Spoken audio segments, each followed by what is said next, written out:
S'il y a un sujet qui touche les femmes de près, c'est bien la maternité. Aujourd'hui, avec notre sexologue, on va s'attarder particulièrement à l'impact qu'une grossesse et l'arrivée d'un enfant ont sur notre sexualité, parce que la sexualité, ça fait partie de la santé. Bonjour Manon. Bonjour, Marcia. Vous allez bien? Ça va très bien, merci. Alors, j'aurais le goût de rajouter que la sexualité, c'est ce qui reproduit la vie. mais oui, Hein? effectivement. Et c'est vrai que quand on est enceinte, quand une femme attend la venue d'un enfant, ça a un impact, je m'en allais dire, dramatique, mais parfois oui, dramatique, mais très important sur la vie, notre vie sexuelle, notre vie de couple. Et c'est de ça dont tu veux nous parler aujourd'hui. Dramatique si on ne sait pas vraiment à quoi s'attendre. Je trouve que dernièrement, on met beaucoup d'accent sur les femmes enceintes, la grossesse, bon, c'est parfait, mais on oublie d'ajouter tous les inconvénients ou les ajustements qu'on doit faire dans notre vie, les ajustements normaux qu'une personne doit faire, puis particulièrement au niveau de la sexualité. En passant, aujourd'hui, vu que c'est la Journée internationale des femmes, je voudrais souligner que, je ne sais pas si les gens se sont vraiment déjà arrêtés à réaliser que la plus grande création qu'il y a au monde, c'est de pouvoir créer un autre être humain dans son corps. C'est extraordinaire. Puis si les femmes étaient plus conscientes de ça, je pense qu'ils seraient très fiers Oui, d'être des femmes. oui, Hein? de donner la vie. Oui, l'homme pourra créer le plus gros télescope, la plus grosse fusée. Il n'y a jamais personne autre qu'une femme peut créer un être humain au complet.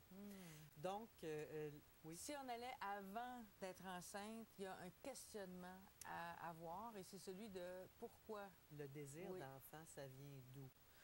C'est pas nécessairement à cause qu'on a cette capacité-là de créer un autre être humain dans notre corps qu'on doit nécessairement avoir un désir d'enfant. Il y a des femmes qui n'ont pas, puis c'est correct aussi. Mais quand un couple décide de faire un enfant, je trouve qu'on devrait s'arrêter vraiment puis réfléchir qu'est-ce que ça représente dans notre vie. Est-ce que c'est un signe d'engagement? Est-ce que c'est parce que l'horloge biologique avance trop vite? À un moment donné, ça pourrait être un sujet de chronique intéressant. C'est quoi le sens que ça a pour nous faire un enfant?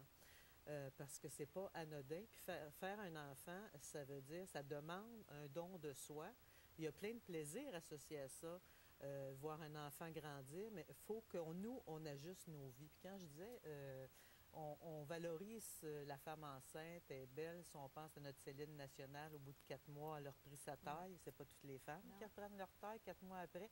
Donc, on montre une espèce de réalité qui est fausse, je trouve, par rapport au fait d'avoir des enfants, qui est qu'au niveau de la sexualité particulièrement, les 3 premiers mois de la grossesse, le corps se transforme à une allure incroyable, ce qui fait que la femme n'a pas nécessairement le goût de désir sexuel. Ses hormones travaillent, elle est centrée, son corps, elle a des nausées, elle a des inconforts.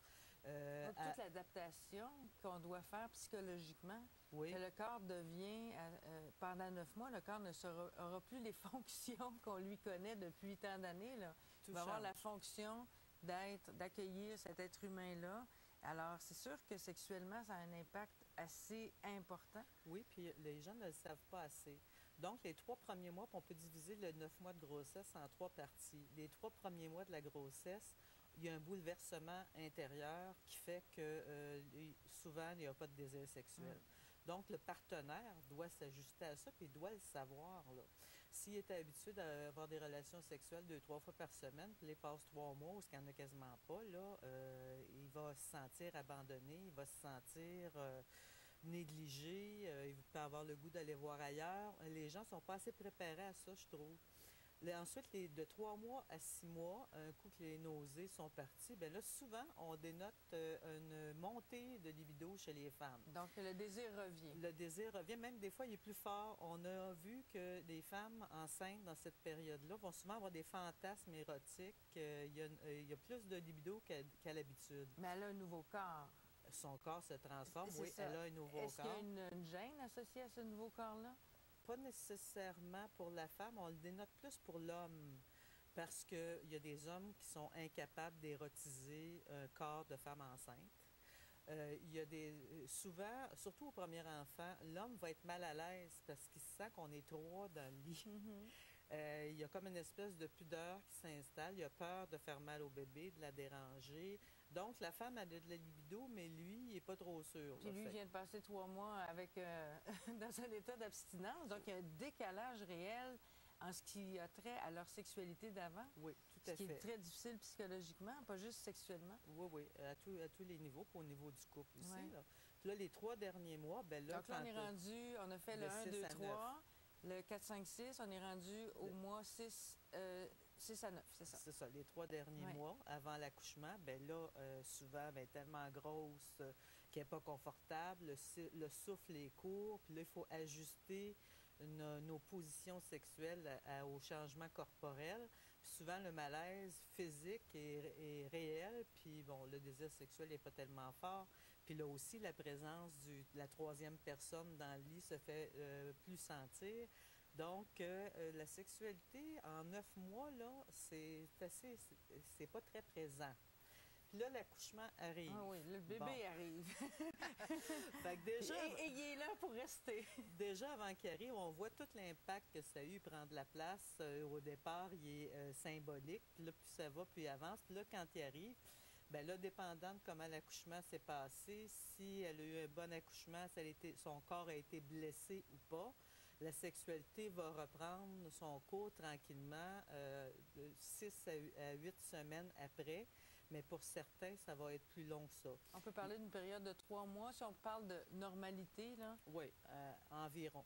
Fait que pendant... on est rendu à 1 an, là, oui, de sexualité troublée.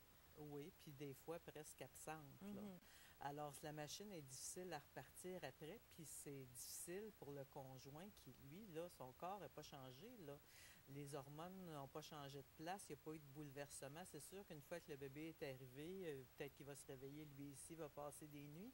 Mais souvent, les hommes se sentent négligés psychologiquement, émotionnellement, sexuellement. Et en terminant, Manon, quel couple est le plus susceptible de passer à travers cette période-là de bouleversement, sans trop de conséquences à long terme? Mais il y a des études qui ont été faites qui démontrent qu'un couple qui avait une bonne harmonie relationnelle et sexuelle avant la venue d'un enfant vont retrouver leur harmonie après. Alors qu'un couple qui déjà avait des difficultés relationnelles et sexuelles avant la venue d'un enfant, ça va juste augmenter ça, et puis danger de rupture. Le plus grand nombre de séparations se font alors que les enfants ont 1 an et demi. Alors, avant de faire un enfant ensemble, sur notre désir d'enfant, il faut peut-être voir, est-ce que nous, on est les bons partenaires un pour l'autre? Oui, se poser la question aussi, se préparer physiquement. Quand on veut avoir un enfant, ça, on le sait, hein, on se prépare physiquement pour la grossesse, se préparer psychologiquement, mais on oublie de se préparer sexuellement. À un manque, à un ajustement. Et puis, une chose, une étude qui était faite dans les pays scandinaves en 2005 auprès de 400 couples à peu près, disait, puis je trouve ça important de le mentionner comme eux le disaient, les familles qui ont des jeunes enfants, la moyenne des relations sexuelles est de 1 à 2 fois par mois. Par mois. Fait que c'est pas beaucoup, ça. Mais de le savoir, bien, ça nous rend plus cadrés dans la norme. Parce ça, que les gens, dans quand ils viennent... les pays scandinaves, mais ça c'est sensiblement la même chose au Canada. Tous les pays occidentaux, là, je crois que c'est pareil. C'est important de le savoir, ça, parce que souvent, la première chose que les gens demandent quand ils viennent en thérapie, consultant en sexologie, ils se demandent s'ils sont normaux. Alors, c'est tout à fait normal. C'est des ajustements. Puis après ça, de 2 personnes, on est passé à 3. Alors, il y a toute une dynamique à reconstruire. Puis cette petite tête-là prend beaucoup de place. Bien oui, puis la nuit aussi, se lever la nuit et tout ça. Bien, c'est très intéressant d'en parler. C'est un sujet dont on parle peu. C'est comme si ça allait de soi. Oui, on a un ça, enfant, c'est magique. On revient beau, on travaille, il n'y a pas de problème. Alors que dans la vraie vie, 50 des gens qui consultent, c'est des gens avec des jeunes familles qui ont des difficultés à reprendre, à se retrouver dans ça. Merci beaucoup, Manon. Ça me fait plaisir. À très bientôt. À bientôt. Merci. Après la pause, une grand-maman nous parle de